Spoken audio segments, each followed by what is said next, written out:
ఓం సాయిరామ్. అనంతకోటి బ్రహ్మాండ నాయక రాజాదిరాజ యోగిరాజ పరబ్రహ్మ శ్రీ సచ్చిదానంద సమర్థ సద్గురు సాయినాథ్ మహారాజుకి జై. సాయి భక్తులందరూ ఎలా ఉన్నారండి? ఆ సాయినాథుని దయ వల్ల మీరందరూ బాగుండాలి, అందులో నేను ఉండాలి అని మనస్ఫూర్తిగా కోరుకుంటూ ఈరోజు వీడియోనైతే ప్రారంభిస్తున్నానండి. అంతకన్నా ముందు మన ఛానల్ని ఎవరైనా ఫస్ట్ టైం చూస్తుంటే సబ్స్క్రైబ్ చేసుకొని వీడియోకి ఒక చిన్న లైక్ ఇచ్చి చూడడానికైతే ట్రై చేయండి. ఈరోజు వీడియోలో బాబా గారు మనకు ఏం చెప్తున్నారు అంటే, తల్లి, ఈ వ్యక్తి రాకతో నీ జీవితం సంతోషమయం కానుంది. ఆ వ్యక్తి ఎవరో తెలుసుకో తల్లి. నిర్లక్ష్యం చేశావంటే ఆ వ్యక్తిని, సంతోషాన్ని రెండింటినీ కోల్పోతావు అని చెప్తున్నారండి. అదేంటో అసలు బాబాగారు మనకు చెప్పాలి అనుకున్న సందేశం ఏంటో మనం బాబాగారి మాటల్లోనే విందామండి. బిడ్డ, నీవు బాధపడే రోజులు పోయాయమ్మా. ఇక మీదట జీవితంలో అన్ని సంతోషాలే తల్లి. ఈ వ్యక్తి రాకతో, ఈ వ్యక్తి సహాయముతో నీ జీవితమే మారబోతుందమ్మా.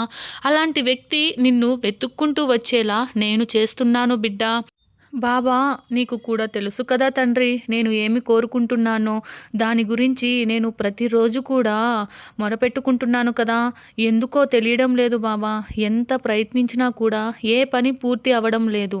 ఆ ఒక్క పని పూర్తి అయ్యిందంటే నా జీవితమే మారుతుంది. నా కుటుంబం అంతా సంతోషంగా ఉంటాము.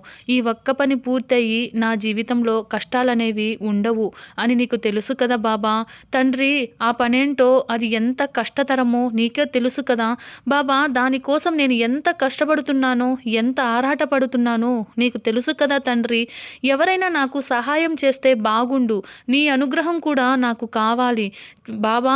నీ అనుగ్రహం ఉంటే నేను ఏదైనా సాధించగలను అంటూ నన్ను ప్రతిరోజు కోరుకుంటూనే ఉంటున్నావు కదా తల్లి.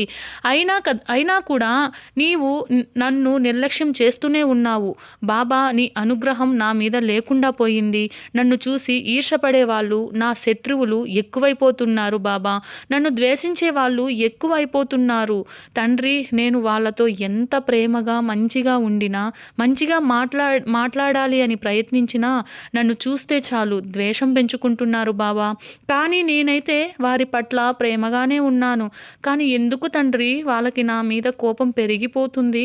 ఒకవైపు అనుకున్నవి జరగకపోవడం, మరొక వైపు వీరి స్వార్థం, ఓర్వలేనితనం. ఎందుకు బాబా ఇలా జరుగుతుంది? ఎలాగైనా సరే నాకు దారి చూపించు బాబా. నాకు నువ్వే దిక్కు అంటూ కన్నీళ్లతో వేడుకుంటున్నావు కదా తల్లి.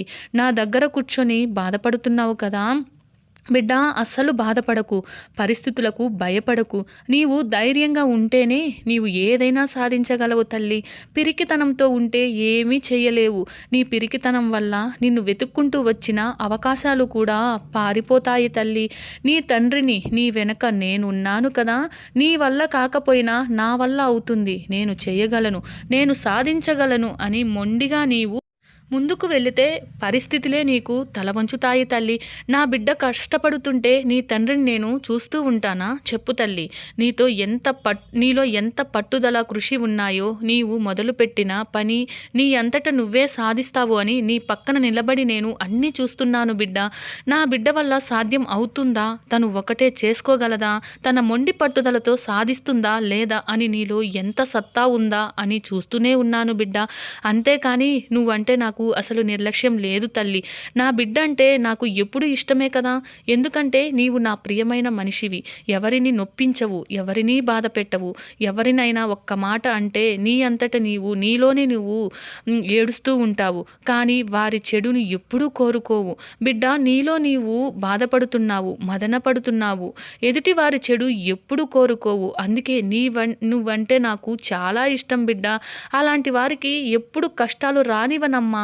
కష్టాలలో పడబోతున్నా ఆ సమయంలో నేను నిన్ను ఆదుకుంటాను బిడ్డ. అందుకే పరిస్థితులు చెయ్యి దాటిపోతే పట్టుకోవడానికి, కాపాడడానికి నేను ఉన్నాను కదా బిడ్డ.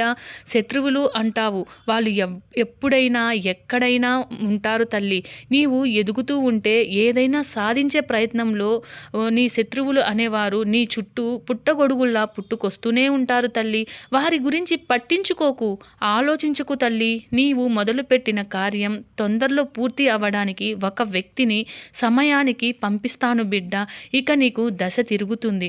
ఆ వ్యక్తి నీ జీవితంలోకి త్వరగా రావాలి అని, నీ శత్రువుల పీడ విరగడ అవ్వాలి అని ఒక చక్కని మంత్రం పరిహారం చూపిస్తాను, జాగ్రత్తగా చేసుకో తల్లి. ఆ పరిహారం పూర్తి అయ్యేలోపు ఆ వ్యక్తి సహాయం నీకు అందుతుంది. శత్రువులు కూడా మిత్రువులుగా మారతారు తల్లి. మంత్రం చెబుతాను, జాగ్రత్తగా విను తల్లి. విని నా మీద నమ్మకంతో ఈ మంత్రాన్ని నువ్వు జపించుకో తల్లి. నేను పంపించాలి అనుకున్న వ్యక్తి అతి త్వరలోనే నీ దగ్గరికి వచ్చి చేరుతారు. ఇప్పుడైతే నేను మంత్రం చెబుతాను, పరిహారం కోసం విను తల్లి. ఓం శ్రీ సాయి మార్గబంధమే నమః. ఓం శ్రీ సాయి మార్గబంధమే నమః. ఓం శ్రీ సాయి మార్గబంధమే నమః అనే మంత్రము 108 సార్లు రోజు చెప్పుకో తల్లి. ఇలా 38 రోజులు చేయాలమ్మా. 38 రోజులలో ఎన్ని గురువారాలు అయితే వస్తాయో ప్రతి గురువారము 4 చపాతీలు సాయి మందిరానికి తీసుకెళ్ళి సాయికి నివేదించు తల్లి. అక్కడ భక్తులకి ప్రసాదం కింద పంచిపెట్టు తల్లి. ఇలా 38 రోజులు పూర్తయ్యేలోపు నేను పంపిన వ్యక్తి నీకు సహాయానికి వస్తాడు తల్లి. నీ కళ పూర్తి అవుతుంది. నీ మీద ద్వేషభావంతో ఉన్న వాళ్ళతో నీ మీద ప్రేమగా మారతారు తల్లి. నీకు కావాల్సింది శ్రద్ధ, భక్తి, ఓర్పు, సహనం తల్లి. నా బిడ్డ ఎవరైతే శ్రద్ధ, సహనం, ఓపికతో ఉంటారో వాళ్ళు నాకు చాలా ఇష్టమైన వాళ్ళు తల్లి. తల్లి నీలో ఓపిక, సహనము అనేవి చాలా ఎక్కువగానే ఉన్నాయి. అందుకే నువ్వు నాకు ప్రియమైన బిడ్డవు అయ్యావు. అందుకే నువ్వు నాకు చాలా ఇష్టం తల్లి. తల్లి నీవు కష్టంలో ఉన్నప్పుడు బాబా అంటే చాలు, ఎక్కడున్నా సరే పరిగెత్తుకుంటూ నీ దగ్గరికి వస్తాను తల్లి. సాయి అంటుంటే నీ వెంటే ఉంటానమ్మా. నిన్ను కష్టకాలాల్లో నేను రక్షించుకుంటూ ఉంటాను. సదా నేను నిన్ను కాపాడుతూ నీతోనే ఉంటాను తల్లి. నువ్వు నన్ను గమనించి నువ్వు తీసుకున్న ఆలోచనలతో నువ్వు ముందడుగైతే వెయ్యి తల్లి. నీ విజయం వెనక నేను ఎప్పుడూ ఉంటాను. నీకు ఇక అన్నీ కూడా మంచి రోజులే, మంచి గడియలు నీకు రావాలి అని నేను ఆశీర్వదిస్తున్నాను తల్లి. సదా నేను నీ వెంటే ఉంటాను అని బాబాగారైతే చెబుతున్నారండి. జై సాయిరాం. లోక సమస్త సుఖినో భవంతు.